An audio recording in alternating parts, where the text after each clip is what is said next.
Hi hello నమస్తే welcome to నేటి రాత్రి. నేను మీ శివ సుబ్రహ్మణ్యం. ద తాజ్ స్టోరీ అనే మూవీ బాలీవుడ్ నుంచి కూడా మనకు రిలీజ్ కావడం జరిగింది. మరి ఈ సినిమాకు సంబంధించి యాక్చువల్గా మనం కూడా వీడియో లేట్గానే చేస్తున్నాము, ఎందుకంటే అసలు ఇట్లా తాజ్ స్టోరీ అనే ఒక సినిమా వచ్చిందని చెప్పి కూడా నాకు కూడా ఐడియా లేదు. కానీ నేను నిన్న సినిమా చూసినాక ఈ సినిమా గురించి మనం మాట్లాడాలి, ప్రతి ఒక్కరు కూడా ఈ సినిమాను చూడండి అని చెప్పి ఈ సినిమాను ప్రమోట్ చేయాలని చెప్పి నేనైతే గట్టిగా ఫిక్స్ అయ్యాను. ఇంకా ఈ సినిమా ఎవరైతే చూడలేదో ప్రతి ఒక్కరు ఈ సినిమాని చూడండి. ఈ సినిమా గురించి నేనైతే డీప్గా ఏం చెప్పలేను, ఎందుకంటే నేను చెప్పిన దానికన్నా మీరు సినిమా చూస్తేనే మీకు అసలు నిజంగా తాజ్మహల్కి సంబంధించి ఇంత రియల్ స్టోరీస్ ఉన్నాయా, ఇంత హిస్టరీ ఉందా అనేది కూడా ప్రతి ఒక్కరికి అర్థమవుతుంది.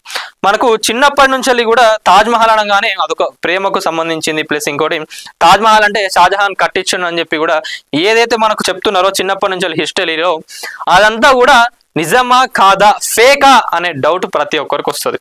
కానీ సినిమాలో మొత్తం ఏంటంటే కేసు ఏదైతే మనకు క్లోజింగ్ స్టేట్మెంట్ ఉంటుందో అక్కడ మనం చూసుకున్నట్లయితే ఇప్పుడు ఈ కేసు అయితే పెండింగ్ లోనే ఉంది. ఎందుకు అంటే దానికి సంబంధించి కూడా మన సెవెన్ వండర్స్ లో ఒక వండర్ కాబట్టి అది కూడా మన భారతదేశంలో జనరల్ గా మనం తాజ్మహల్ ఇండియాలో ద మెయిన్ థింగ్ ఏదైతే ఉందో తాజ్మహల్ కాబట్టి దానిపైన ఏమన్నా యాక్షన్స్ తీసుకున్నా కూడా ఎట్లా ఎఫెక్ట్ పడుతుందో ప్రతి ఒక్కరికి కూడా తెలిసిందే. సో అవన్నీ కూడా దృష్టిలో పెట్టుకొని సినిమాని ఎక్కడ కూడా కాంట్రవర్షియల్ లేకుండా, హిందూకి ముస్లింకి ఎక్కడ కూడా మళ్ళీ ఆ క్లాషెస్ రాకుండా సినిమాని అయితే వాళ్ళు ఒక మంచిగా తీసుకెళ్తూ ప్రతి ఒక్కటి కూడా జనాలకు అర్థమయ్యేలాగా, నిజంగా తాజ్మహల్ కన్నా ముందు అక్కడ ఏదన్నా ఉండేనా, ఆ తాజ్మహల్లో ఉన్న కింద రూమ్స్ కి సంబంధించి కూడా ఆ ఎవిడెన్స్లు అవన్నీ కూడా ఆల్మోస్ట్ చూపిస్తారు సినిమాలో. ఎందుకంటే ఇక డీప్ గా చూపిస్తే అది ఏ స్టేజ్లకి వెళ్తుంది ఆ క్లాషెస్ అనేది కూడా ప్రతి ఒక్కరు కూడా అర్థం చేసుకోవాలి. సో దానికి సంబంధించిన డిస్క్లైమర్స్ కూడా ప్రతి ఒక్కటి నాకు తెలిసినంత వరకు అయితే ఏ సినిమాలో కూడా మొత్తం సినిమా అయిపోయే వరకు ఎవరు కూడా ఉండలేదు. లాస్ట్ లో ఏంటంటే కొన్ని పేపర్స్ లో వచ్చిన ఎవిడెన్స్లు కానివ్వండి, ఇంకా దీనికి సంబంధించిన PIL ఏదైతే ఉందో ఇంకా ఎవరెవరు వేశారు, ఇంకా ఏ ఇయర్ లో వేశారు, దానికి సంబంధించిన ఎవిడెన్స్లు ఎక్కడున్నాయి ఏందనే దానిపైన కూడా లాస్ట్ లో చెప్తారు సినిమాకి. సో సినిమా లాస్ట్ వరకు చూడండి, ప్రతి ఒక్కరికి అర్థమవుతుంది. మెయిన్ గా ఇప్పుడు మూవీ అయితే హిందీలోనే అవైలబుల్ ఉంది, మనకు థియేటర్స్ లో చూసుకున్నట్లయితే తెలుగులో ఎక్కడ లేదు, కానీ సబ్ టైటిల్స్ వేస్తున్నారు, బాగుంది. సో అదే అంటున్నా, ఏంటంటే ఇక కొంతమంది మాట్లాడుతూ ఉంటారు దీనిపైన, ఏంటంటే ఈ సినిమా అసలు రావద్దు బయటికి, అది ఒక ఫేక్, ప్రతి ఒక్కరు కూడా ఏదో దీన్ని లేపాలి, గొడవలు తెప్పియాలి, మత ఘర్షణలు చేసేటట్టుగా ఉంటుంది అని చెప్పి ప్రతి ఒక్క ఈ సినిమా రిలీజ్ అయ్యేటప్పుడు కూడా కోర్టులో వాళ్ళు వేస్తే అది ఏమైందంటే కోర్టు తిప్పి పడేసింది. అట్లా ఏం లేదు, సినిమా నడవాలి అని చెప్పి కూడా ఆర్డర్స్ ఇవ్వడం జరిగింది. సో అట్లా కూడా ఈ సినిమాకి కొంచెం ఏవైతే ఉన్నాయో వచ్చినాయి, కాంట్రవర్షియల్స్ ఎదుర్కొన్నాయి, కానీ ఈ సినిమా అయితే మంచిగానే నడుస్తున్నది.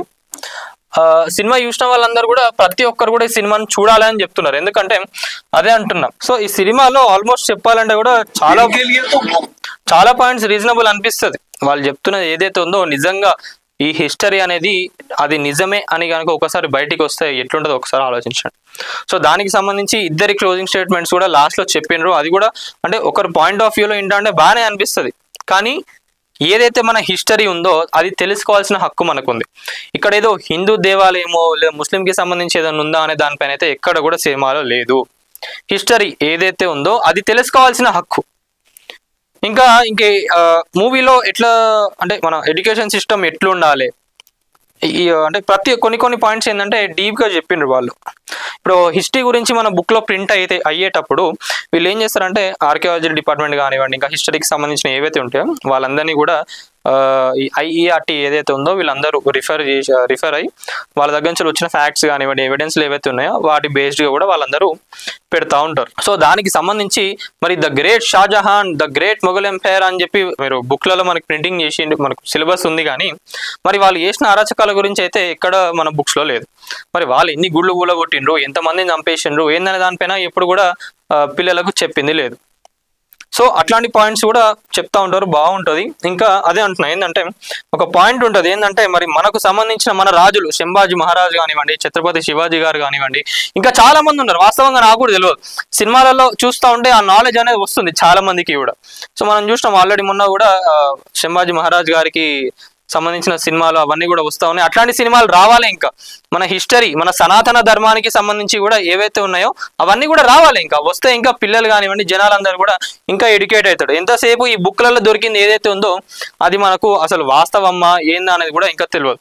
సో ఇప్పుడు మనకి ఇంటర్నెట్ ఉంది కాబట్టి ఇంకా మనకు సంబంధించిన మన సనాతన ధర్మానికి కానివ్వండి, వాటికి కానివ్వండి, ఇంకా వేరే మన హిందూ ధర్మానికి సంబంధించి ఏవైనా కూడా తాజ్మహల్ స్ట్రక్చర్ గురించి కూడా సినిమాలో ఎక్స్ప్లెయిన్ చేయడం జరిగింది.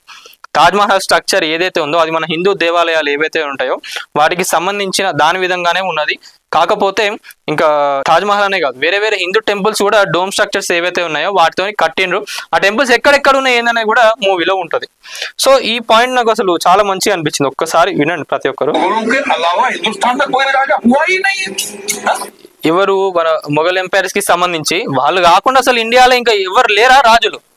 వాళ్ళ గురించి ఎందుకు అంత ఘనంగా పిల్లలకు చదివిపిస్తున్నారు, చెప్తున్నారు? कनिष्क, कोटारानी, गुज्जर प्रतिहार, चोला, समुद्रगुप्त, चंद्रगुप्त, महाराणा प्रताप, पृथ्वीराज चौहान, छत्रपति शिवाजी महाराज, संभाजी महाराज, ये सबके बारे में लिखने के लिए आपके पास शब्द नहीं? వీళ్ళందరి పైన కూడా రాయడానికి మీకు వర్డ్స్ లేవా, మాటలు రావా? మీకు అంత ఏదైతే ఎవిడెన్స్ లను కానివ్వండి, ఇంకా హిస్టరీ ఉందో మరి వాళ్ళందరి గురించి కూడా రాయొచ్చు కదా బుక్లలో, సిలబస్ లో. అంటే ఏది ఐఆర్టీ వాళ్ళందరినీ ప్రశ్నిస్తుండే అన్నట్టు కోర్టులో. మరి వాళ్ళ గురించి కూడా మీరు చెప్పొచ్చు కదా. పిల్లలకి ఎందుకు చెప్పారు వాళ్ళ గురించి? వాళ్ళు ఏమేం చేసిండ్రు, ఎట్లా మన సనాతన ధర్మాన్ని కానివ్వండి, హిందూ ధర్మాన్ని కాపాడుకొస్తున్నారు అనే దానిపైన మీరు ఎందుకు చెప్పలేదు? అక్బర్ మహాన్ అంట, అక్బర్ మహాన్. ఇంకా అంతమందిని చంపేసి అన్ని గుళ్ళు కూలగొడితే ఔరంగజేబ్ మహాన్ అంత తోపైపోతాడా చంపేస్తే? వాళ్ళ గురించి ఎందుకు అంత పాజిటివ్ గా పిల్లలకు మైండ్లలో ఎక్కిస్తున్నారు?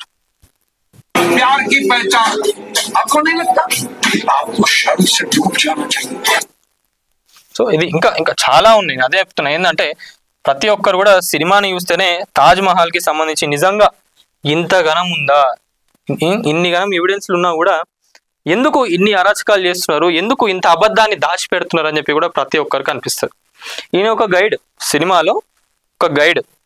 తనకు ఒకటే బాధ ఏంటంటే ఇన్ని సంవత్సరాలుగా నేను ఇక్కడ గైడ్ ఉన్నా కూడా నేను చెప్పే స్టోరీ ప్రతి ఒక్కటి ఫేక్ అని ఎప్పుడైనా బయటికి వస్తే నా పరిస్థితి ఏంది, నేను చెప్పేటోళ్ళందరూ ఏమనుకుంటారు అనే ఒక థాట్ తోని ఈరోజు దాన్ని బయటికి తవ్వడం అయితే జరిగింది. ఇంకా చాలా ఉన్నాయి ఇట్లా భారతదేశంలో ఇప్పటి నుంచి కాదు. అంటే తాజ్మహల్ కట్టిన 200 సంవత్సరాలు 300 సంవత్సరాల నుంచెల్లే, దానికంటే ముందే తాజ్మహల్ కట్టిన ప్లేస్ లో ఏదైతే ఉందో అక్కడ ఆల్రెడీ అక్కడ ఒక ప్యాలెస్, అంటే మన హిందువులకు రాజులకు సంబంధించి అక్కడ ఆల్రెడీ ఉంది. Carbon dating చేసిండంట.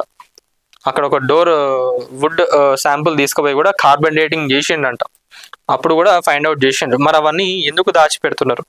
సినిమాలు ఉంటుంది. ఇంకా ఎప్పుడైతే ఆ డోర్లు కింద ఉన్న డోర్లని మూసేయండి, అట్లనే మీ నోర్లు కూడా మూసేయండి అని చెప్పి కూడా సినిమాలో ఉంటాయి. అట్లాంటి పాయింట్స్ ఇంకా చాలా ఉన్నాయి. మరి ఎంతవరకు ఏది నిజం ఏందనేది ఎప్పుడు వస్తుందో వేచి చూడాలి. ఎందుకంటే ఈ ఇష్యూ కనుక నిజంగా ఇన్ కేస్ ఈ సినిమాలోకి సంబంధించినట్లుగా మనం చూసుకున్నట్లయితే రియల్ లైఫ్లో ఇన్ కేస్ తాజ్ మహల్ కన్నా ముందు ఇక్కడ వేరే ఉండే, తాజ్ మహల్ ఒక హిందూ దేవాలయం కానివ్వండి, హిందువులకు సంబంధించిన ఏదైనా వస్తే ఎట్లుంటుందో కాన్సిక్వెన్సెస్ అనేది కూడా ఎవరు ఎక్స్ప్లెయిన్ చేయలేరు. మరి ఆ కేసు ఎప్పుడు సక్సెస్ అవుతుందో ఏందనేది కూడా ఎవరు చెప్పలేము. ఎందుకంటే దానివల్ల ఎంత నష్టం జరగాలో, ఎన్ని క్లాషెస్ అవుతాయో ఏంటో అనేది ప్రతి ఒక్కరికి కూడా ఆబ్వియస్లీగా తెలుసు. దానికి సంబంధించి కూడా చాలా మంది మాట్లాడుకున్నారు. సో ఇంకొంతమంది ఏంటంటే దాంతో కొంత కమ్యూనల్ గా ఇక్కడ క్లాషెస్ చేయాలని చెప్పి చూస్తూ ఉంటారు. సో అదంతా ఈ పార్ట్. సో మనకు ఒక సినిమా వచ్చినప్పుడు ఏ సినిమాలు చూడాలి, ఏ సినిమాల నుంచి నాలెడ్జ్ వస్తుంది అనే మూవీస్ కూడా కొన్ని ఉంటాయి. సో దానికి సంబంధించి ద తాజ్ స్టోరీ దీనిలో 100% కూడా ప్రతి ఒక్కరికి ఎంతో కొంత నాలెడ్జ్ అయితే వస్తుంది ఈ సినిమా చూసిన వాళ్ళకి. సో ఈ సినిమా చూసిన వాళ్ళు ఎవరైతే ఉన్నారో వాళ్ళందరికీ కూడా మీరు ఏమనుకున్నారని ఒకసారి కామెంట్ లో పెట్టండి. సినిమా చూడని వాళ్ళు ఎవరైతే ఉన్నారో మీరందరూ కూడా సినిమాని వాచ్ చేయండి. ఎంతో కొంత ఒక 10% అయినా కూడా మీకు తాజ్ మహల్ పైన ఒక కొంచెం నాలెడ్జ్ అయితే వస్తుంది. సో అందుకే ఎవరు కూడా ఈ సినిమాని బిగ్ స్క్రీన్ లో మిస్ చేయకండి. ఆ ఎక్స్పీరియన్స్ చాలా బాగుంటుంది. ఓటీటీలో వస్తుంది కదా మేము చూస్తాము అనుకుంటే సరే ఓకే, ఎవరైతే ఓటీటీలో చూడాలనుకుంటారో మిస్ చేయకుండా ఓటీటీలో కూడా చూసేయండి. కానీ ఓటీటీలోకి వచ్చే సమయానికి ఏమవుతుందంటే ఇక ప్రతి ఒక్కరు ఇన్స్టాగ్రామ్లలో పెట్టేస్తూ ఉంటారు, పార్ట్ 1 పార్ట్ 2 పార్ట్ 3 అని పెట్టేస్తూ ఉంటారు. ఆ ఫీల్ కాకుండా ఇట్లాంటి సినిమాస్ బిగ్ స్క్రీన్లో వచ్చినప్పుడు చూడాలి అంతే. సో వీడియో చూస్తున్న వాళ్ళు ఎవరైతే ఉన్నారో ప్రతి ఒక్కరు వీడియోని లైక్ చేయండి, షేర్ చేయండి. మూవీ చూసిన వాళ్ళు ఎవరైతే ఉన్నారో మూవీ ఎలా ఉంది ఏందనేది కూడా ఒకసారి మీ కామెంట్లో తెలపండి. అట్లనే ఛానల్ని సబ్స్క్రైబ్ చేసుకోండి. Thank you.